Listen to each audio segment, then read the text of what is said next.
सहनाववतु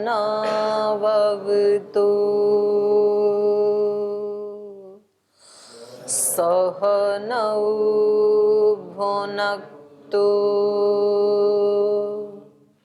सह वीर्यं करवावहै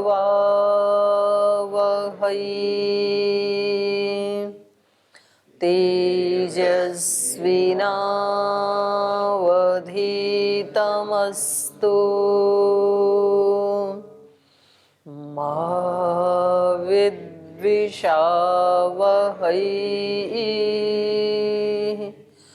ॐ व्रतानां व्रतपते व्रतं चरिष्यामि तच्छकेयं तन्मे राध्यताम्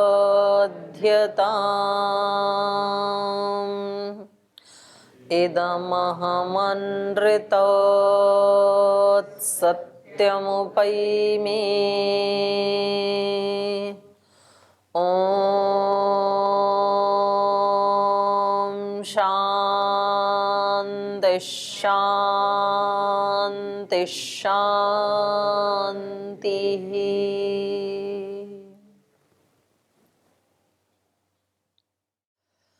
रामायण के अयोध्या कांड का 11वां सर्ग हम पढ़ रहे हैं और प्रसंग चल रहा है कैकेयी और दशरथ का वार्तालाप। कैकेयी अपने हट से हटना नहीं चाहती हैं, उनको एक ही हट मन में लगा है कि श्री राम को वनवास जाना चाहिए और भरत को राज्याभिषेक होना चाहिए। और महाराजा दशरथ कभी कैकेयी को उसके अपने गुणों की याद दिलाते हैं तो कभी श्री राम के गुणों की याद दिलाते हैं, कभी प्रजा से मिलने वाली अपयश के बारे में अनेक प्रकार से अनुनय विनय करते हुए कैकेयी को समझाने की कोशिश कर रहे हैं कि किसी भी तरह से ये अनिष्ट टल जाए। लेकिन कैकेयी ने यहाँ 31 नंबर जो श्लोक है इसमें अपना अंतिम निर्णय सुना दिया है कि 30 और 31 में कि यदि आप मेरे इस हठ को पूरा नहीं करेंगे और श्री राम का राज्याभिषेक करेंगे तो मैं तव अग्रतः आपके सामने ही बहुविषम अद्येव पीत्वा, बहुत सारा विष पी करके आज ही आपके सामने ही मरिष्यामि, मैं अपने प्राण दे दूंगी। और ये बात मैं भरतेन आत्मना चाहम शपे, ये मैं अपनी और भरत की शपथ लेकर के सौगंध खा करके कह रही हूँ ये बात। ये आपको कोई मैं ब्लैकमेल करने के लिए नहीं बोल रही, मेरा अंतिम निर्णय यही है। यथा न अन्येन तुस्येयम रीते राम विवासनात्, राम के वनवास के अतिरिक्त और किसी भी बात से मैं तुष्ट नहीं हो सकती हूँ। मुझे और कुछ भी स्वीकार नहीं है, केवल मेरा एक आपसे मांगना है कि श्री राम का राज्याभिषेक की जगह भरत का हो और राम को 14 वर्ष के लिए वनवास में भेजा जाए। इसके अतिरिक्त मैं किसी भी चीज से संतुष्ट होने वाली नहीं हूँ। तो जब उन्होंने ये अपना अंतिम निर्णय सुनाया तो महाराजा दशरथ की हालत जो है वो बहुत खराब हो जाती है, जिसको हम आज पढ़ेंगे। इससे पहले पीछे से आप में से किसी को कुछ पूछना हो तो पूछ सकते हैं। जी बोलिए। ओम प्रणाम दीदी जी। दीदी जी, क्षमा शब्द आया है, भगवान राम जी में क्षमा एक गुण था, तो कभी तो क्षमा गुण होता है, कभी कभी दोष भी बन जाता है क्षमा। जैसे कि पृथ्वीराज चौहान जो है उन पर एक मुसलमान शासक ने 18 बार युद्ध किया। यदि उस समय वो इतना ज़्यादा क्षमा नहीं करते तो उनका हार भी नहीं होता शायद। क्षमा थोड़ी ना किया था, हारते गए, अगला व्यक्ति आता गया आपने हिम्मत करके बार बार। तो एक तरह से उन्होंने क्षमा ही किया, नहीं तो पूरी तरह से नष्ट कर देना था उनको उसी समय, और उसको छोड़ देते थे तभी वो चले जाते थे, फिर वापस आते थे। पराजित करके भेजते थे ना। तो व्यक्ति को पराजित करना और मृत्युदंड देना। तो मृत्युदंड तो तब दिया जाए जब मृत्युदंड का कोई अपराध करे व्यक्ति। तो युद्ध में तो हार जीत होती है, तो उसको पराजित कर दिया जाता था।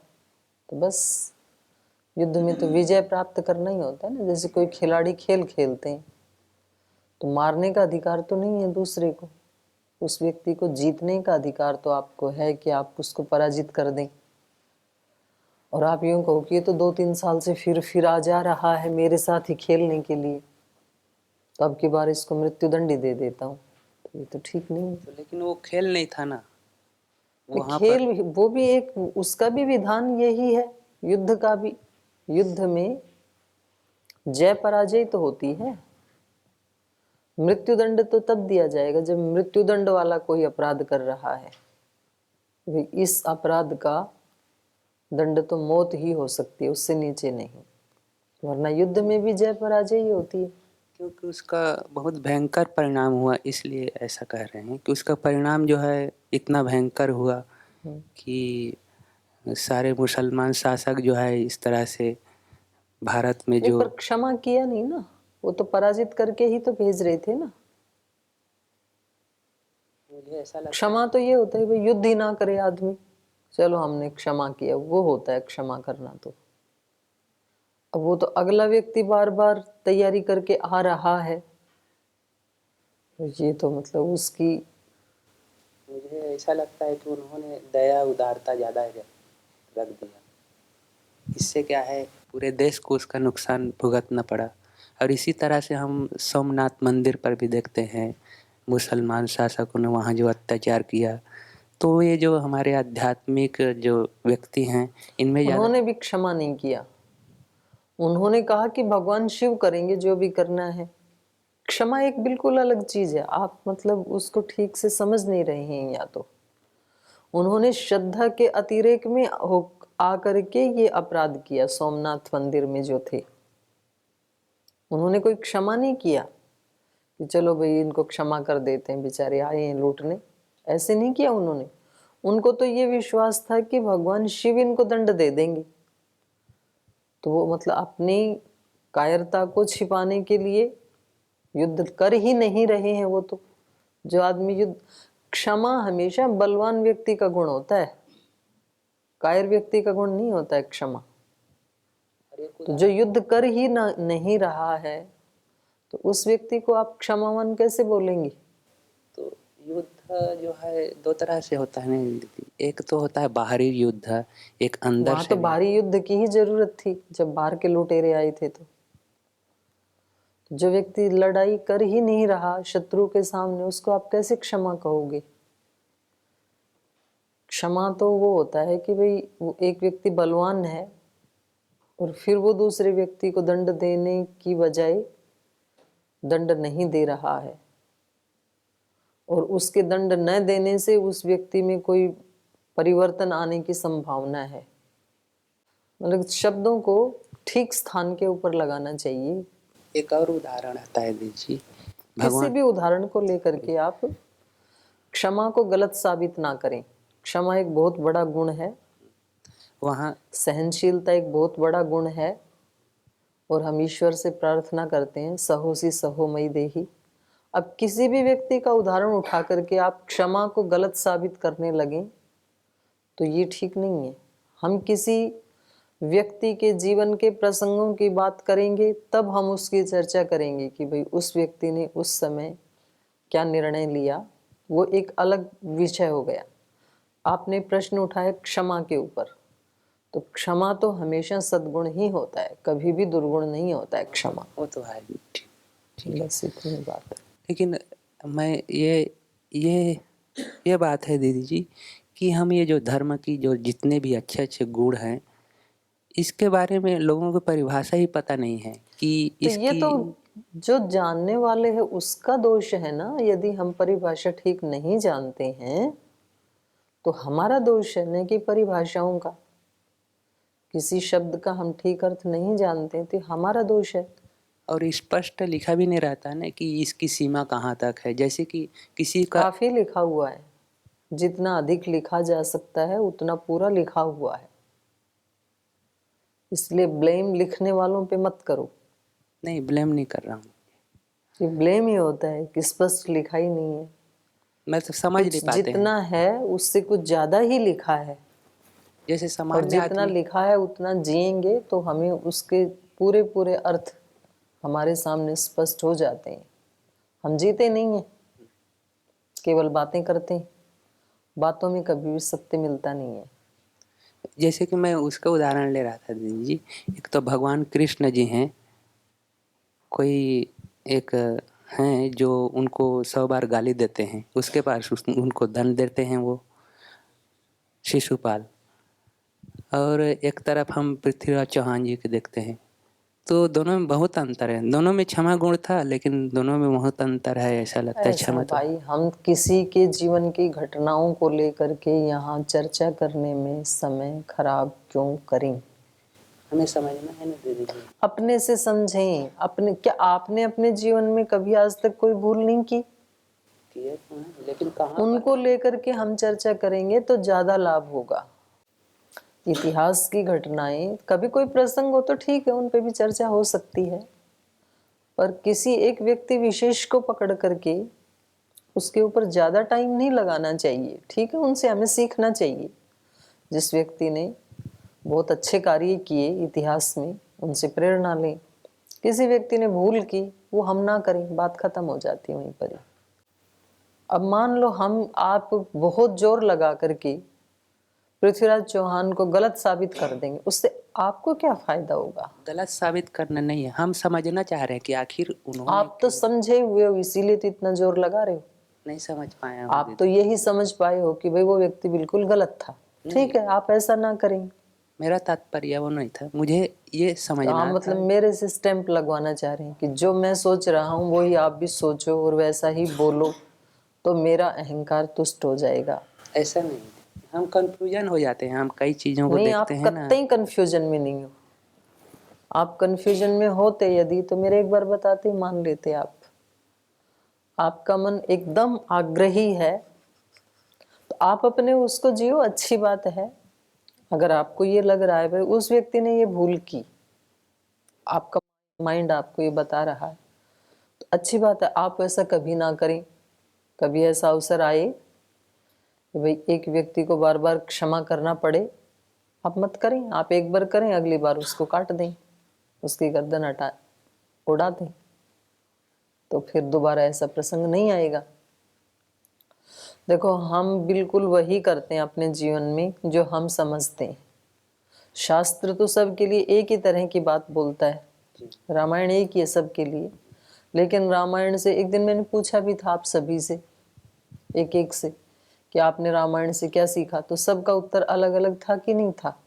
होना ही है, क्योंकि हर व्यक्ति के संस्कार अलग हैं, हर व्यक्ति की प्रैक्टिस अलग है, हर व्यक्ति का लक्ष्य अलग है, तो अलग समझेगा व्यक्ति शास्त्र को। इसमें कौन सी नई बात नहीं है कोई, बिल्कुल सही बात है ये। अगर एक ही जैसा सब विद्यार्थी समझें तो परीक्षा परिणाम एक ही जैसा आना चाहिए ना। आता तो नहीं है, कभी भी आज तक के इतिहास में नहीं आया। तो कोई बहुत अव्वल दर्जे के मार्क्स लेते हैं, कुछ मध्यम रह जाते हैं, कुछ सामान्य होते हैं, कुछ फेल भी हो जाते हैं। तो पढ़ाने वाले ने तो एक ही साथ पढ़ाया था कक्षा में, तो ये अंतर तो ग्रहण करने वालों की वजह से हुआ ना। तो ऐसे ही शास्त्र में तो सब कुछ पूरा खोल के ही लिखा है, इससे ज्यादा बताया नहीं जा सकता है। जो आप कह रहे हो कि ठीक से नहीं करते हैं, कंफ्यूजन होता है, तो कंफ्यूजन तब होता है जब हम उस चीज को केवल शब्दों से ही समझना चाहते हैं, तब कंफ्यूजन। शब्द तो उलझाएंगे आपको, आप उसकी प्रैक्टिस करोगे तो सत्य सामने आएगा। क्योंकि शब्द तो कब किस प्रसंग में कौन व्यक्ति क्या बोल रहा है वो बिल्कुल अलग अलग मिलेंगे आपको। एक ही व्यक्ति की दो बातें मिलेंगी अलग अलग स्थान के ऊपर, और आप बोलोगे ये व्यक्ति वहां तो ऐसे बोल रहे थे, अभी ऐसे बोल रहे हैं, बिल्कुल बोलेंगे वो। तो आप उसको नहीं समझ पा रहे हैं, तो आप अपना उत्कर्ष करें। तो आप ये निर्णय नहीं कर सकते हैं, आप अपने लिए तो कर सकते हैं, खुद के लिए तो, कि आपकी दृष्टि में कृष्ण का 99 बार क्षमा करना बिल्कुल ठीक था, और पृथ्वीराज का 16 बार क्षमा करना बिल्कुल गलत है। ये आपके लिए तो ठीक हो सकता है, पर ये सार्वभौमिक सत्य नहीं हो सकता है। ये तो वो दोनों व्यक्ति सामने हो तो वो बताएंगे, और हर व्यक्ति का निर्णय वो सही माना जाएगा जिसने किसी भी तरह से अपने अज्ञान का, अपनी अविद्या का, अपने दुखों का नाश कर लिया, वो व्यक्ति बिल्कुल ठीक है। और जिसने नहीं किया वो बिल्कुल ठीक नहीं है। महाभारत के युद्ध में कितनी बार युद्ध के नियमों को भगवान कृष्ण ने तोड़ा, लेकिन तो भी वो बिल्कुल ठीक है, तो भी वो योगेश्वर हैं। क्या ऐसा है कि नहीं तोड़ा उन्होंने? उन्होंने तो रूल बनाया था निहत्थे के ऊपर वार नहीं करना, फिर किया कि नहीं किया? तो क्यों किया? लेकिन उसकी कोई चर्चा नहीं है। उन्होंने खुद ही प्रतिज्ञा की थी शस्त्र नहीं उठाऊंगा, फिर भी सुदर्शन उठाया। तो वो सांख्य दर्शन का अंतिम सूत्र है, यद्वा तद्वा तदुच्छितिः पुरुषार्थ। आप कैसे भी करके आप अपने दोषों का नाश कर लें, वो फिर सब ठीक है। आप किसी भी पैथी से अपने आप को स्वस्थ बना लें, वो सब पैथी ठीक है। तो आप एक तरह का निर्णय सारी धरती के ऊपर थोप सकते नहीं है, थोपा जा सकता नहीं है। आपके लिए जो ठीक हो सकता है ठीक है, आप उसको ठीक मान करके उस तरह का आचरण करें, ठीक है। और बोलो। ठीक। और कोई प्रश्न है किसी का? जी। प्रणाम दीदी जी। राम भगवान का एक गुण आया है कि सुचिता, इसमें से अपने वाणी को, कर्मों को और भाव को हम कैसे सुचिता रखें? क्या कह रहे हो आप? सुचिता शुचिता? जी, तो अपने वाणी, कर्मों और भाव को कैसे हम सुचिता रखें? जितना जितना आप जानते हो उतना उतना जीने लग जाओ, तो फिर भगवान की एक सूक्ष्म शक्ति है, वो अपने आप आपको अंदर से प्रेरणा देने लग जाएगी। ये गलत है, ये ठीक है। और कुछ ये शास्त्र सहायता करेंगे। जहाँ जहाँ आपको ये लगे कि मेरे इस व्यवहार में या इस वाणी में ये शुचिता नहीं है, इसको ठीक करना चाहिए, तो उसको ठीक कर लो। फिर उससे आगे की भी शुचिता अपने आप अंदर से प्रेरणा हो जाएगी। और ये शास्त्र भी बताएंगे अब, ठीक है जी। प्रणाम माता जी। मेरा ये क्वेश्चन है कि जो दीपावली जो मनाते हैं, तो इसमें जो पटाखे फोड़कर वायु प्रदूषण करने वाला पहले से मतलब रामायण काल से है क्या अभी से स्टार्ट हुआ है? रावण के काल से? नहीं, रामायण जब मतलब त्रेता युग से है क्या फिर अभी से मतलब कलयुग में स्टार्ट हुआ है? ये तो इसमें पढ़ लेंगे रामायण में, पता नहीं है मुझे लगता तो नहीं है पटाखे फोड़े होंगे, क्योंकि इससे वायु प्रदूषण बहुत होता है फिर मतलब हाँ, बिल्कुल होता है वो तो। इसका कोई सॉल्यूशन हो सकता है? आप जैसे खूब सारे सन्यासी ब्रह्मचारी तैयार हों, अवेयरनेस लाएं, एक तो ये है। दूसरा है कि कोरोना जैसा कोई वायरस आई तो सबको सिखाई कि योग और यज्ञ का जीवन ही जीने लायक पद्धति है। तो या तो प्रकृति खुद ही सिखा देती है व्यक्ति को, या फिर कुछ लोगों की अवेयरनेस वो लोगों को जागृत कर देती है। तो ऐसा लगता तो नहीं है। तो पटाखे फोड़ना ही क्या, और भी बहुत सारे ऐसे कार्य हैं जो प्रदूषण को बहुत बढ़ावा देते हैं। जैसे इतनी सारी गाड़ी मोटर जो चलती हैं, तो उससे भी तो कितना प्रदूषण होता है। अब दिल्ली मुंबई जैसे शहर हैं तो एक व्यक्ति बैठ के जाता है एक गाड़ी में, जबकि उसमें 4 व्यक्ति और बैठ सकते हैं, मतलब 5 व्यक्ति आराम से बैठ सकते हैं। 3 पीछे वाली सीट पे, एक अगली सीट पे, एक ड्राइवर। और एक घर में यदि 4 व्यक्ति ड्यूटी पे जा रहे हैं तो 4 गाड़ियां लेके जाते हैं, तो है ही ना। और या फिर उसके साथ साथ इतना यज्ञ भी करें, तो हर घर में ये अवेयरनेस हो कि भाई हम 4 गाड़ियां लेके जा रहे हैं, तो कम से कम रोजाना का 400 ग्राम घी तो जलाएं, तो भी उससे बैलेंस हो सकता है। लेकिन ये व्यक्ति का स्वभाव है कि वो बहुत, जब पानी सिर के ऊपर उतर जाता है तब समझता है, उससे पहले समझता है नहीं। ये चीज़ें समझ में आती नहीं है सही समय के ऊपर। तो ठोकरें खा खा करके ही व्यक्ति सीखता है। और कभी ठोकर से भी नहीं सीखता है। खूब ज़्यादा किसी व्यक्ति को रोग होते हैं शारीरिक मानसिक, और उनका समाधान भी उनको बता देते हैं कुछ लोग, लेकिन तो भी वो उसको मानते नहीं हैं, तो और ज़्यादा दुखी होते हैं फिर।